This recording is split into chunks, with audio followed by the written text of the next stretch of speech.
Hey guys, welcome back to another episode of Aussie Farming in the Philippines. Lovely day. Well, so much for my rest day, hey. So, just come back from doing all the animals. I said I'll have a rest day today. Bullshit. Hey, hi, good morning. G'day. Bye-bye. And I noticed that this one's hanging down. This is where the chickens normally sleep on here overnight. I said to chicken, how many chickens were up there last night, for God's sake? But it's not broken or anything like that. It's just... But there's a lot of cows on there, but we'll just have to sacrifice them off. You know, like, there's lots of cows on there, down through here, all the way through, look. So what I'll do is I'm going to cut the lower branches off first and just see what happens. If not, just cut the whole fucking lot off. Like, it really doesn't interest me. You know, it's got heaps on this side. You know, I said, doesn't interest me. So, I went and got the, oh, fucking hole. So I tell you, when you hit those little ground depressions, you know, and when you've got a spine that's stuff like mine is, that when you go down just that 1 inch, that puts pains right the way up through your back. Bastard. Right, so I went and got the brush cutter out, and I put the chainsaw attachment on the end, so I can cut this off. Now, the reason I'm using this one, not the chainsaw, because it's only a small job, and it's up higher than my shoulders. So I'll put this one on. So I've just pulled it out, changed the heads over, and I'll just pull them, meant to start it. Fucking look at this, would you? Oh well.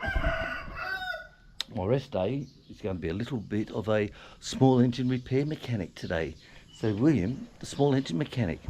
Let's see what I can do with this bastard. Right guys, I'm going to show you how to fix these up, okay? Show you how to do these. Now, this was lucky, it just broke off here. So this is a very easy fix, very easy fix. So cut off the doobie-dacky bits on the end.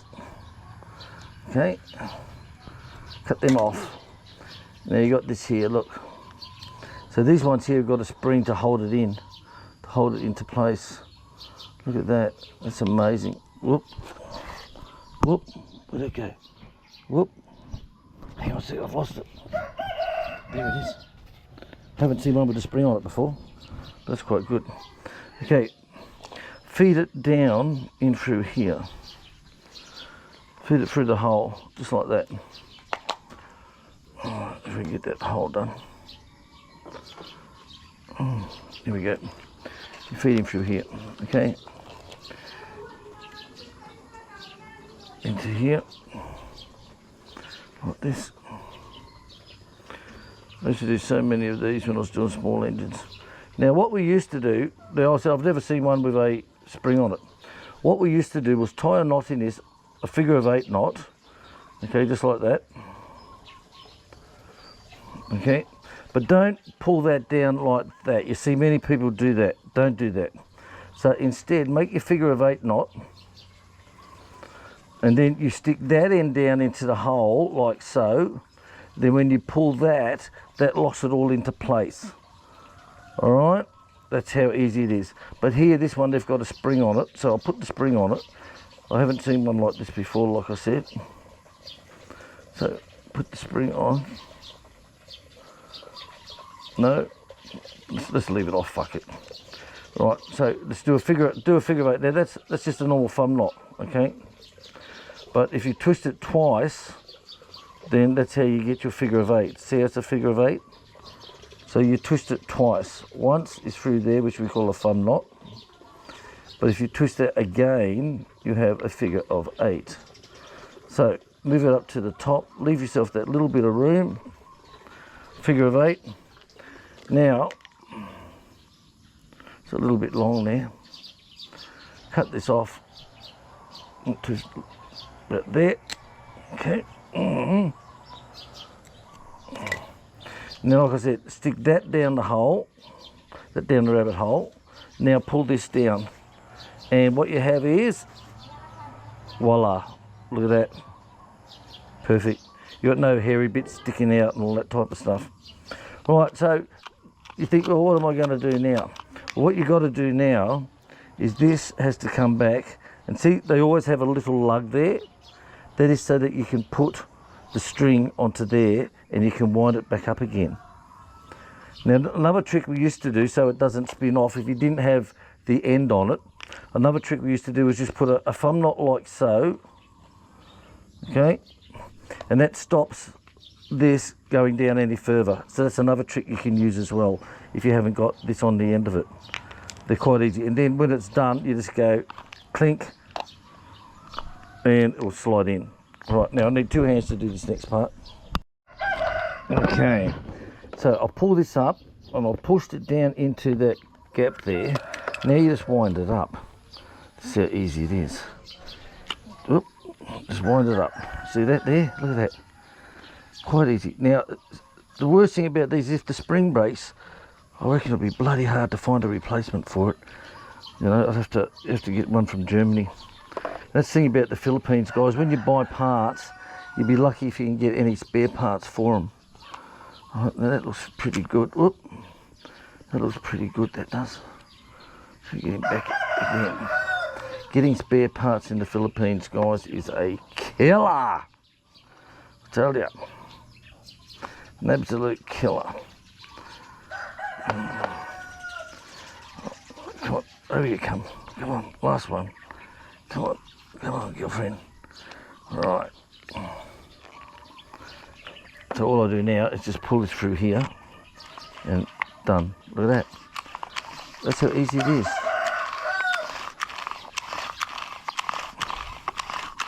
The worst thing is these, if the spring breaks on these, getting it recoiled and put back in, it's a hell of a job. They really are a hell of a job.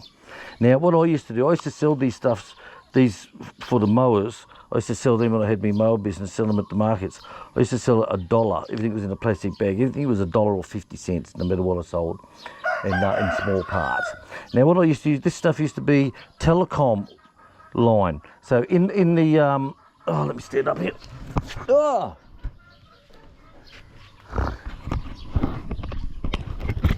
So the telephone company, when they open up the ground mole hatch and they've got all the pipes going underground with the cables, they'd have this cable tied onto the side, and they'd hook the new cable onto that, the rope onto that, put another return rope onto it, and they'd pull it through.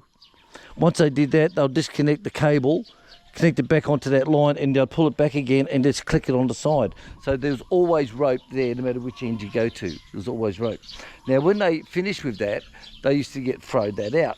So I used to buy that, and what I used to do was cut it up into 1 metre lengths, and hot fire the ends and put it in the pack and sell it for lawnmower starter ropes. You know, and it used to work quite well. So there you go. Well, we got that one done. Sure can. So that's how easy they are. And like I said, another way to do it is just if you haven't got this thing, just put that over the end like so. Okay, and it won't go back in. So you can tie that off, you can spin it around, do what you want. Then when you finish, you just pull this off like this. Click, voila. How's that, guys? Simple, innit? And if your rope is still hanging off loose, like so, all you have to do is go round once more on this. Just go round once more. Don't cut it off, for Christ's sake. Just go round once more. That's all you have to do. Right, let's get him back on the machine and see how we go.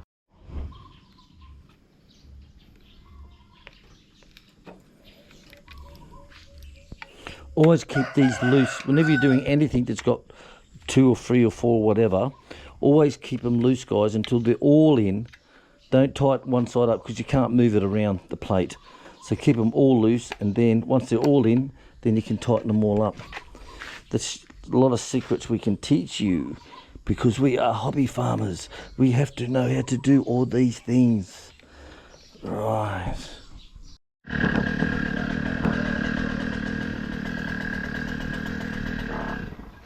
Oh, what? Get me all excited for that. Oh, choke was still on.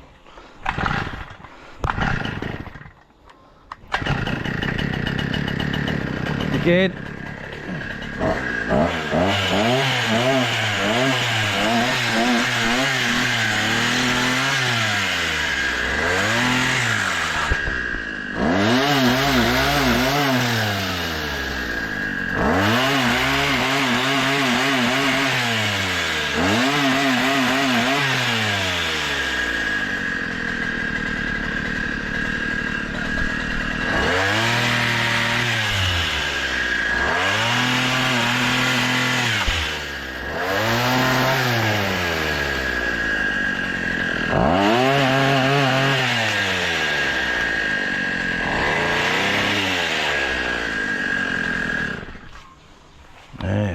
sharp. Oh!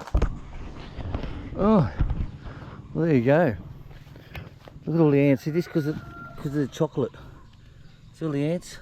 Look at them all. Chocolate, chocolate, chocolate. I sprayed this last time and it actually was like raining for about an hour of just ants falling down on the ground for about an hour. Incredible.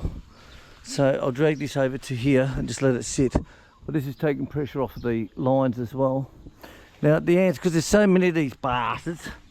So this is our clothesline, okay? So I put grease on the ends here. This buggers them up. Because otherwise they'll run along through here. You put your sheets on and your clothes on and they get full of ants. So both ends, it's got to be done. And when it catches like this, see how this palm's catching? The ants can actually run down onto here and then come across. Oh, they're sneaky little bastards, I'll tell you. So grease, guys, that's a secret, your secret tip for today. Put grease on the ends and it stops the ants from running along. Right, I'll take that down. Well, there you go, guys. So I hope you learned something today. Oh, bless. One for you, Stacey. Right, so I hope you learned something on the redoing your pull start. And like I said, whether it's a lawnmower pull starter or a chainsaw or brush cutter or whatever, they're all virtually the same type of system. As in, you make sure your spring's okay and it's all pushed in. Connect it through that plastic lug and just wind it up. And voila, stick it through the hole, Bob's your uncle. It's so easy to do, guys. All right, well, let's cut that down. So I'm going to get rid of it, throw it in the burn pit, and I'll catch you all later on, guys. Thanks for watching. Please share, subscribe, bye-bye. Bye-bye.